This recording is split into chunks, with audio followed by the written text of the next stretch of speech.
Praise the lord. యేసు నామమే జయము. మన రక్షకుడు, మన విమోచకుడైన యేసుక్రీస్తు అతి పరిశుద్ధమైన నామములో అందరికీ శుభములు.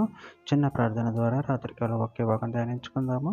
పరిశుద్ధుడ మహాగణుడైన దేవ యేసయ్య, సర్వాధికారినైన మీకు వేలాది వందనములు, కృతజ్ఞతాస్తుతి స్తోత్రం చెల్లించుకుంటున్న దేవ రాత్రికాల సమయంలో ప్రభు వాక్య భాగం ధ్యానిస్తుండగా వాక్య భాగం అర్థం మాటలు సహాయం చేసి మీ కృపలో బలపరిచి మీకు మాదిరిగా మమ్మల్ని నడిపించమని చిన్న ప్రార్థన యేసు నామములో అడిగి వేడుకుంటున్నాడు తండ్రి. Amen amen. కీర్తన గ్రంథం 69వ అధ్యాయం 5వ వచనం. దేవా, నా బుద్ధిహీనత నీకు తెలిసే ఉన్నది, నా అపరాధములు నీకు మరుగైనవి కావు. ఆమె దేవుడి వాక్య భాగం దీవించిన కాక.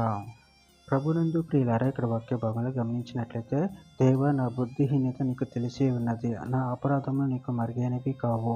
అదేవిధంగా వాక్య భాగంలో గమనించినట్లయితే హెబ్రీయులకు రాసిన పత్రిక 4వ అధ్యాయం 13వ వచనంలో, మరియు ఆయన దృష్టికి కనపడిన సృష్టము ఏదీ లేదు, మన దేవునికి లెక్క అప్పచెప్పవలసి ఉన్నది. ఆ దేవుని కన్నులకు సమస్తమును మరుగులేక తేటగా ఉన్నది.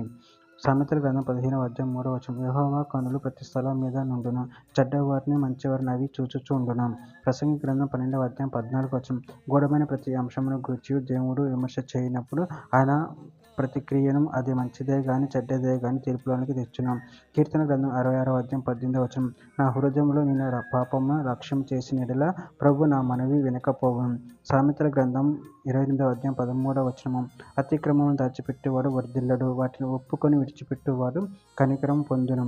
కీర్తన గ్రంథం 51వ అధ్యాయం 17వ వచనం. విరిగిన మనసు దేవునికి ఇష్టమైన బలులు, దేవా, విరిగిన హృదయం నువ్వు అలక్ష్యం చేయువు. యోహాను రాసిన మొదటి పత్రిక 1వ అధ్యాయం 9వ వచనం.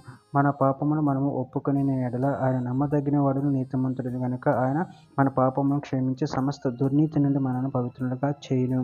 పేతురు రాసిన మొదటి పత్రిక 2వ అధ్యాయం 24వ వచనం. మనము పాపముల విషయమై చనిపోయి నీతి విషయమై జీవించినట్లు ఆయన తానే తన శరీరమందు మన పాపమును బాణ మీద మోసుకొని ఆయన పొందిన గాయం చేత మీరు స్వస్థత నొందితిరి. గలతీయులకు రాసిన పత్రిక 5వ అధ్యాయం 16వ వచనం. నేను చెప్పినది ఏమనగా ఆత్మానుసారంగా నడుచుకోండి, అప్పుడు మీరు శరీర ఇచ్చలు నెరవేర్చరు. చివరిగా ఒక మాట. కొరింథీయులకు రాసిన 2వ పత్రిక 5వ అధ్యాయం 17వ వచనం.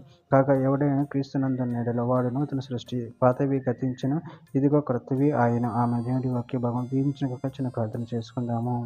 పరిశుద్ధుడ, ప్రేమగల దేవ యేసయ్య, మీరు ఇచ్చిన వాక్య దానాన్ని బట్టి ప్రాముఖ్యతను చెల్లించుకుంటాను తండ్రి.